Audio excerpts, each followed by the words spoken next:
Bismillahirrahmanirrahim. Nomor ka-13 tina sifat anu wajib di Allah nyaeta sifat kalam, hartosna ngadauh Allah.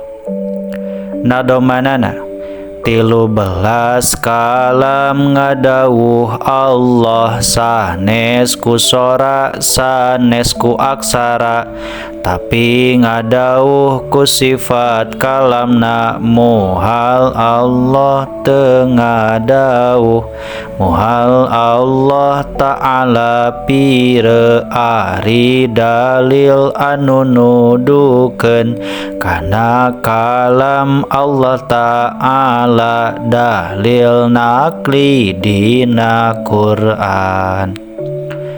Dalil naklina nyaeta Bismillahirrahmanirrahim. Wa kallamallahu Musa taklima. Hartosna sareng parantos ngadauh Allah ka Nabi Musa kalawan ngadauh anu sanyana. Surah An-Nisa ayat 164.